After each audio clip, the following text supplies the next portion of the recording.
Welcome back to another video. Hope you are having a great day, and today with a awesome matrix solution. But before we talk about it, if you still haven't subscribed to the channel, please do down below, and don't forget to leave that thumbs up right over there, which is really appreciated on this side of the screen.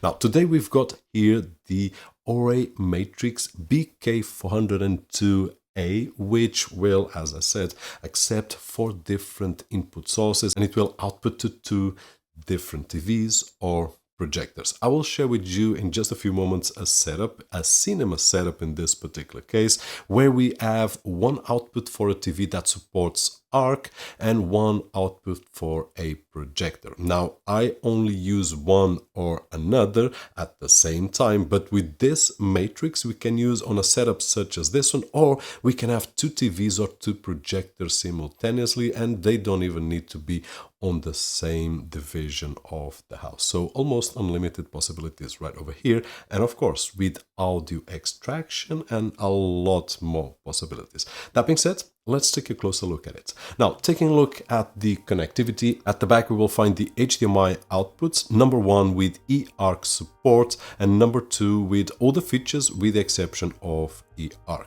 We will also find the 4 HDMI inputs for every single device that we want to connect. Number 1, once again, as eARC support, and then number 2, number 3, and number 4, just normal inputs that will support everything with the exception of eARC. We will also find a 1 optical audio output and 1 3.5mm audio output, and finally the DC input. At the front we will have the selector for output 1 and output 2, and we will have the LED displays right over here that will show us which channel we have for each of the outputs. We have the button to activate eARC function or deactivate, and then button to select the output 1 and output 2. Besides that, we also have the selectors for configuration and for the EDID, and a micro USB for assistance and updates. It supports up to 8K. I don't have any device that supports that high resolution, but it's future proof. And besides that, it will support 4K at 120 Hz, 10 bits. So for those that want to connect several devices, and one of them it's a high-demanding gaming console or a high-demanding gaming computer, then you will be just fine. And once again, more specifications down below. That being said, let's take a look on how easy it is to set it up and how easy it is to use it.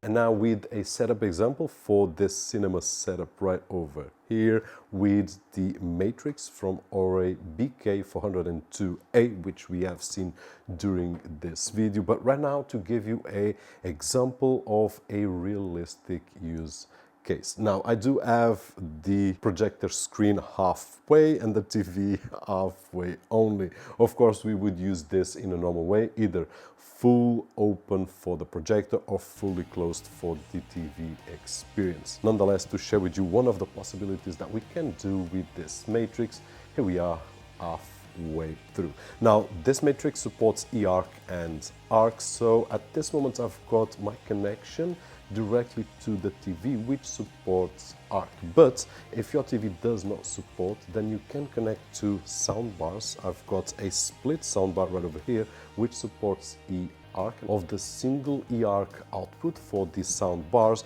And then it doesn't matter if I'm using the projector or the TV, I will always have the sound coming out of the soundbar with all the formats available. Now the AR function needs to be turned off just in case I want to use the optical out or the coaxial output, and it supports HDMI 2.1, which means that we will have a variable refresh rate, which is great, especially if we are using different devices, as I will show you in just a few moments. And we also have low latency mode, so if we want to use a computer or something else, then we will have that possibility, which is great, and also fast VRR. active. It also supports up to 8K. I do not have any device that supports 8K right over here, 4K only, but it doesn't matter because we will be able to use the Matrix, which will allow us to use different resolutions and it will downscale. But of course, as I mentioned on the video, for more specifications, the link will be down below. And right now, for example, if I grab one of my remotes, this is the device number 4, which is an Android TV box, and I can just press play, and if I press the volume up, I will have the sound coming out of my TV over the HDMI eARC connection, but I could connect these sound bars if I wanted to. So this is just one of the examples. Now I'm going to leave this device connected to the projector, but what I want to do right now is to come here and show you one of the ways that we can select the output. So if I want to change the output for my TV, which is output 1, I just need to press the button for output 1, and there we go. I've got my NVIDIA Shield TV right now, but the remote is right over there. Now if I press output 2, I will go cycle through to the device number 2 that I have connected, which I believe it's the Minix Android box, and I do have a mouse right over here, so I could control it here, or a computer, for example. And if I press again, it will cycle to the next device, which in this particular case, it's the Google Chromecast TV that I've got right over here. It takes a while, but this depends on our TV and depends on our projector. So there are TVs that are a lot faster. This one right over here takes quite a while, and it was actually the device that was sleeping already.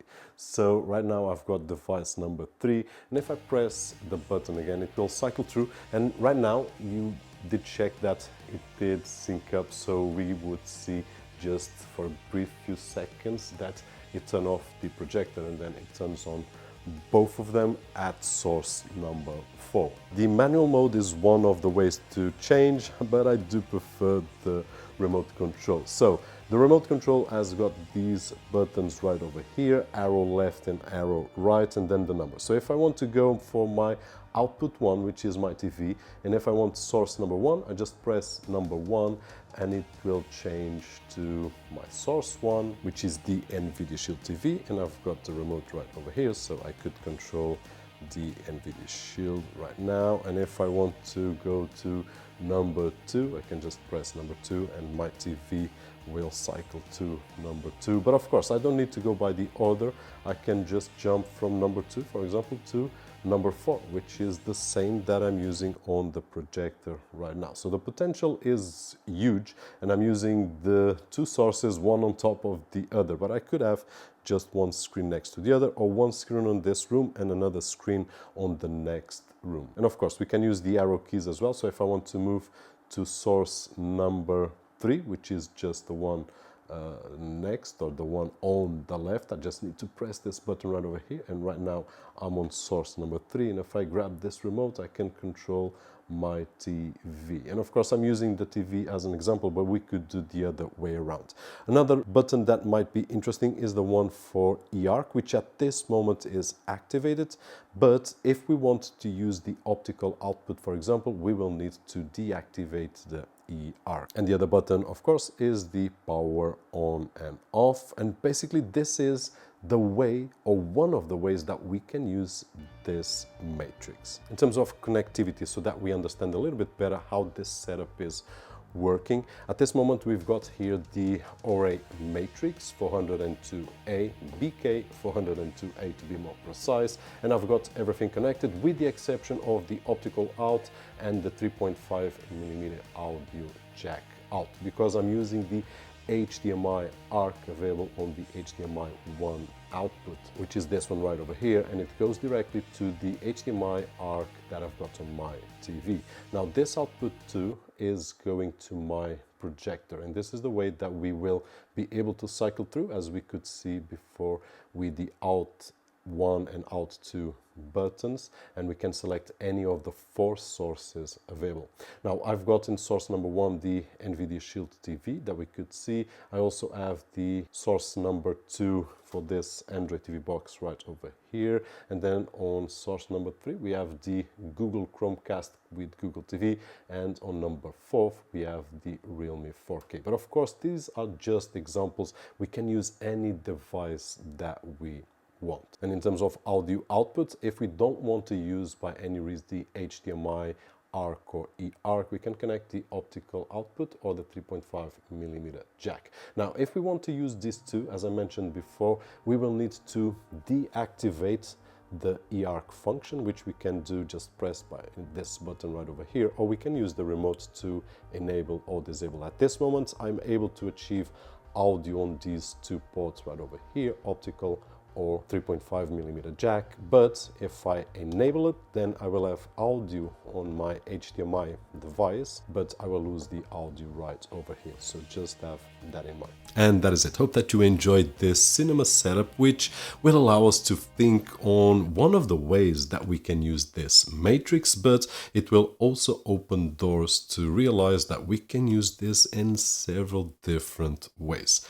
If that was the case, don't forget the usual thumbs up right over there, which is really appreciated on this side of the screen. My name is Roberto George, and as always, I'll see you on the next one.